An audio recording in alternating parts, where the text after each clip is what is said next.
하나님의 말씀 아모스 1장입니다.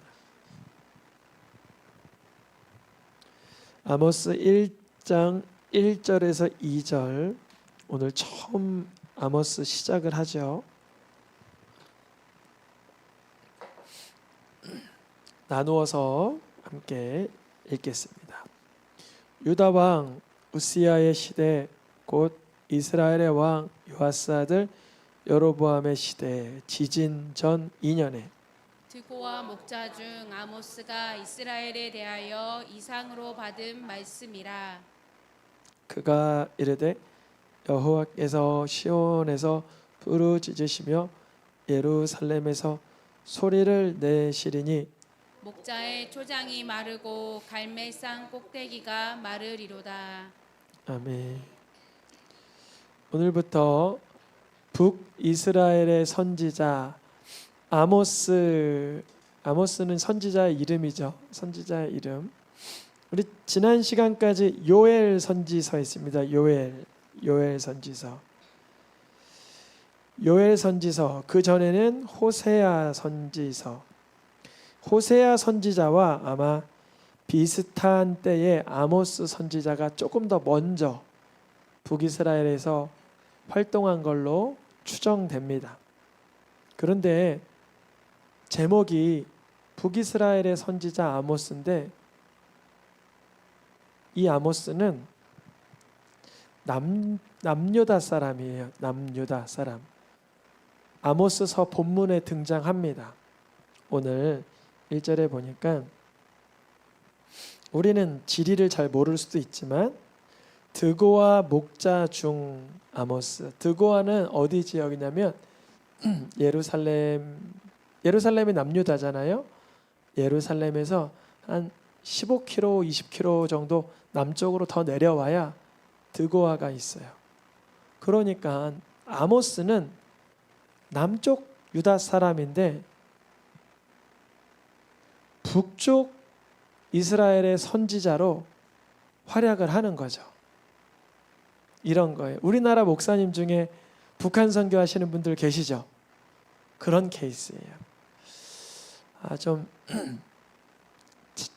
좀 곤란할 것 같긴 한데 북한 사역하는 목사님이 그 얘기를 하시더라고요. 북한 성도님을 전도하기 위한 방법은 북한을 탈출한 분이 다시 가서 전해야만 된다. 그래서 그 북한 사역하는 목사님이 그게 가장 가슴 아프지만 그 방법이 가장 진실하다는 거예요.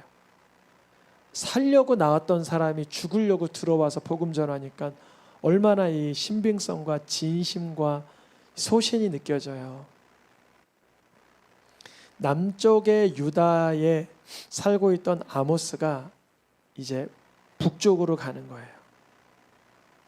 그런데 그 시기가 어느 정도 시기였냐면 아모스가 활약했던 시대보다 한 200년 정도 뒤에서 활약했던 스가랴라는 선지자가 아모스 시대를 향하여 이런 얘기를 해요. 읽어보겠습니다. 유다 왕 우시야 때에 지진을 피하여 도망하던 것 같이 하라. 그러면 스가랴는 BC 500년 정도 사람인데 이 스가랴 선지자가 우시야 왕 때에 지진 난 거를 지금 알고 있어요? 모르고 있어요? 알고 있다는 거죠. 그러니까 우시야 왕 때는 뭐가 있었다고요? 큰 지진이 있었는데 오늘 본문 2절에 1절에 보니까 여로보암 왕 지진 전 2년에 아직 지진 나지 않은 때예요. 아모스 선지자의 활약은 BC 한 760년 정도니까 200년 정도 뒤에 스가랴가 바라봤을 때 그 지진은 큰 지진이었다는 거예요. 근데 아직 아모스 시대 때는 그 큰 지진 안 일어났어요. 일어나기 전에 하나님께서 재앙 심판 전에 예언 선지자를 북쪽 이스라엘에 보내고 계신 장면입니다. 다시 한번 정리를 하면 남쪽에 살던 아모스라는 사람을 지진 나기 2년 전에 북쪽으로 보내셔서 하나님은 하나님의 말씀을 북쪽 이스라엘에 선포하고 있는 거예요. 근데 어떤 말씀을 선포하나 보니까 이 지진과 관련된 말씀들이 자주 등장하겠죠. 읽어보겠습니다. 파괴되며 무너지며 파괴될 것이며 땅이 떨어지지 않게 했으며 땅이 만져 녹게 하사. 큰 지각 변동, 단순히 지진만을 말하는 것은 아니고 전쟁과 지진과 다양한 재앙들을 한꺼번에 말하고 있는데 특별히 땅에 관련된 이야기가 많죠. 그래서 아모스 선지자는 남쪽 사람이지만 북쪽에 가서 활약하는 거죠. 마치 북이스라엘 사람이지만 아수르 니느웨에서 선지자 활동했던 누구처럼? 요나처럼. 요나는 북쪽 이스라엘 사람이지만 그네들을 침범할 아수르 니느웨에 가서 복음 전했던 것처럼 아모스가 북쪽 이스라엘에 와서 경고의 메시지를 전하고 있는 거예요.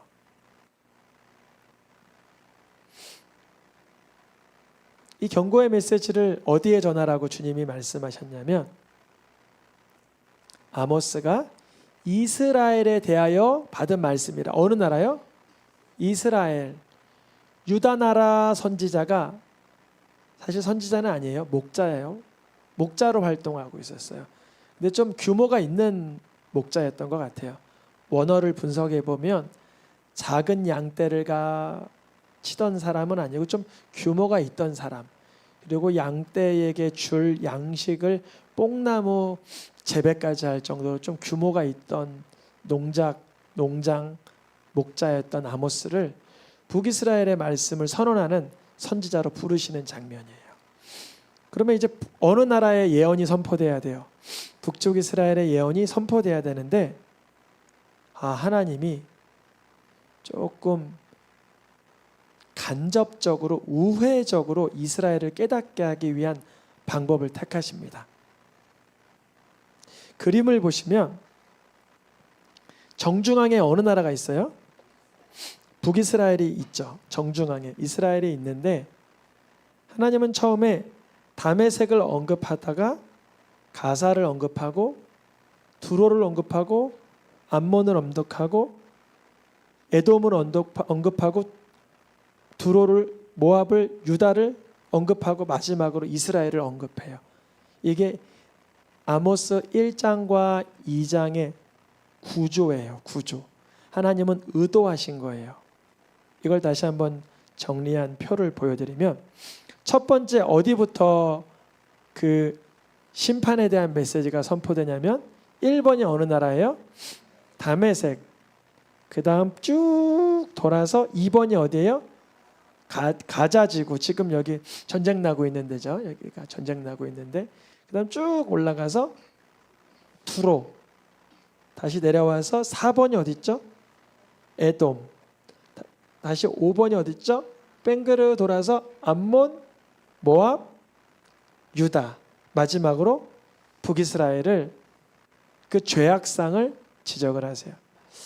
왜 이런 형태로 아모스는 북이스라엘의 죄악만 선포하면 됐지 왜 다양한 나라들의 이야기를 먼저 하고 있을까? 깨닫기 위해서 이번 7월 한 달 무슨 마음을 달라고 그러죠? 우리가 깨닫는 마음을 주소서 이런 말씀을 7월 한 달 듣고 있는데요. 사람이 다른 사람 이야기하는 게 잘 들려요.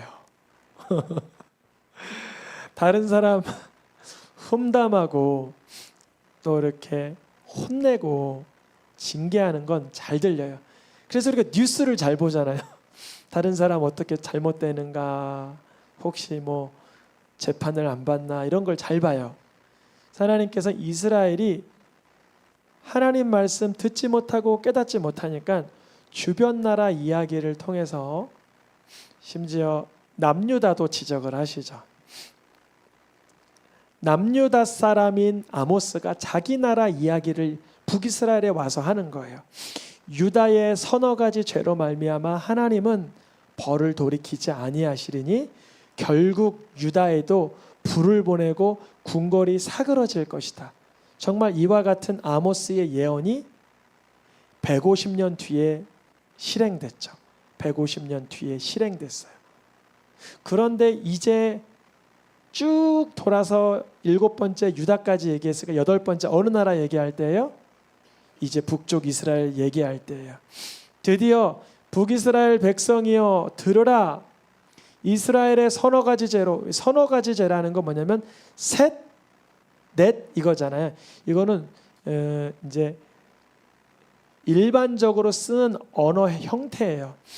수거라고도 하고 셋, 완전히 죄를 범했는데 그것을 뛰어넘어 4가지의 죄, 더하면 7가지의 죄, 정말 차고 넘칠 죄들을 지었으니 그 죄로 인해서 벌을 돌이키지 아니하시리라.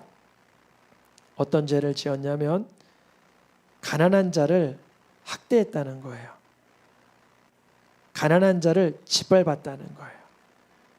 간음했다는 거예요. 음행을 했다는 거예요. 가난한 자의 것을 돌려주지 않았다는 거예요.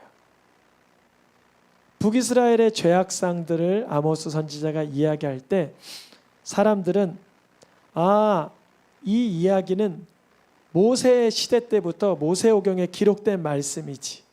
하나님이 이런 범죄를 싫어하시지. 깨닫기를 원하셨어요.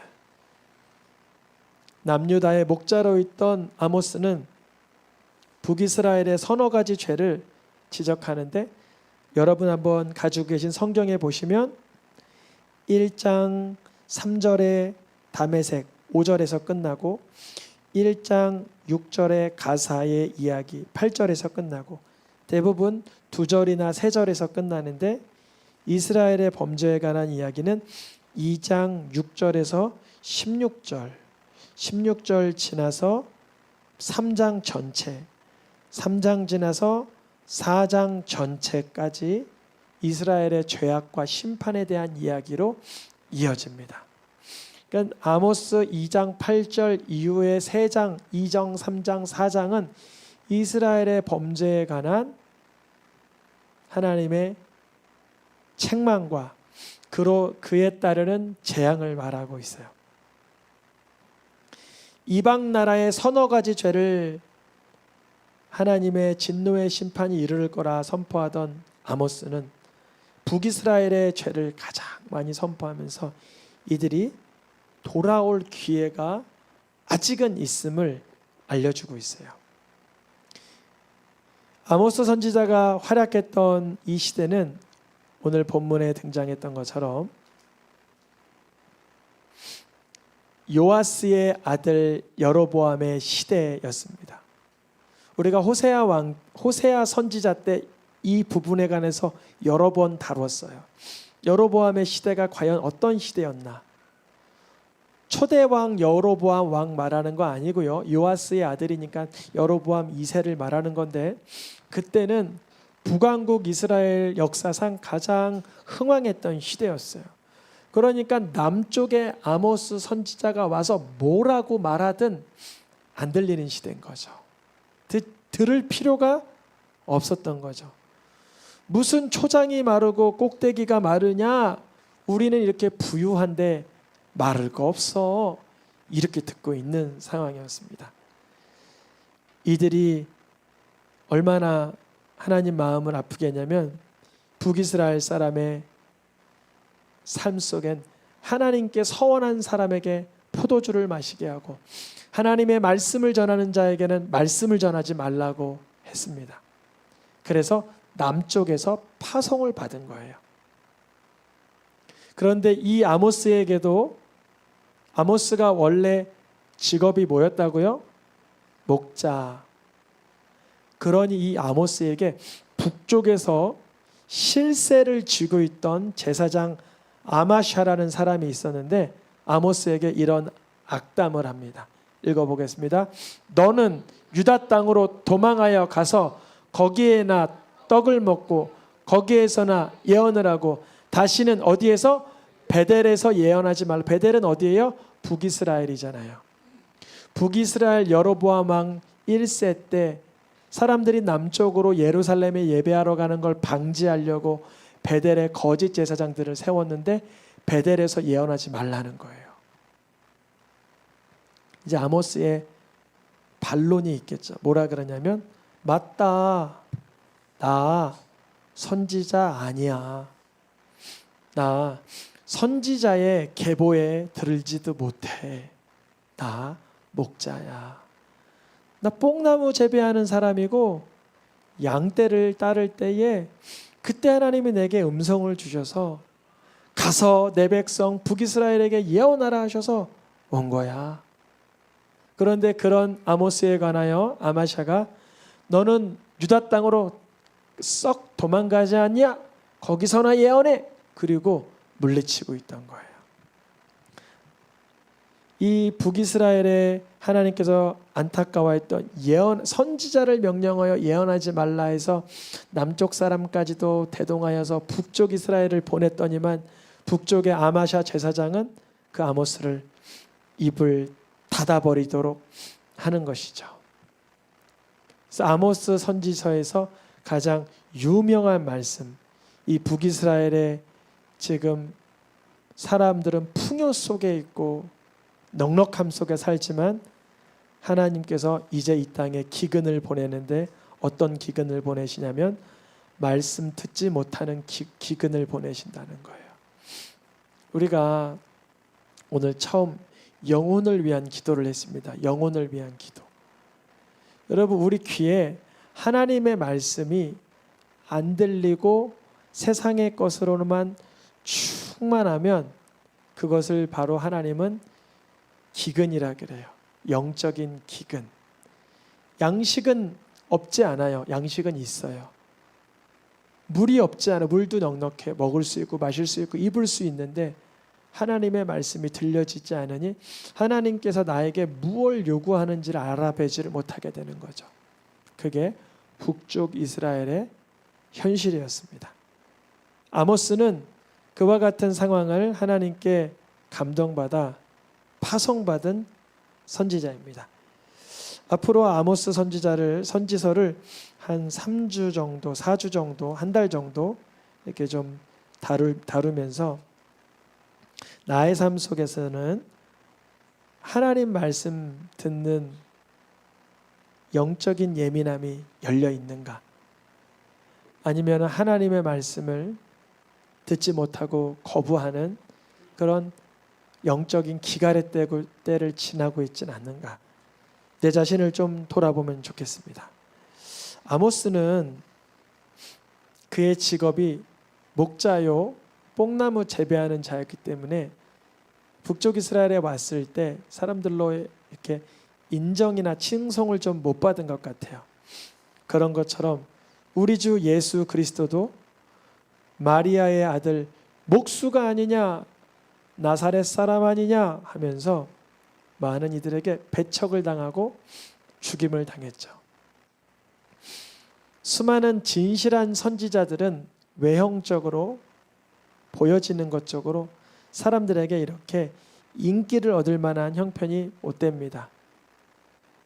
우리의 삶 속에 사람들의 이목을 집중하다 보면 거기에 걸맞춰 살고 싶지만 하나님 바라보는 자들의 특징 중에 하나는 사람의 이목에는 때로는 이렇게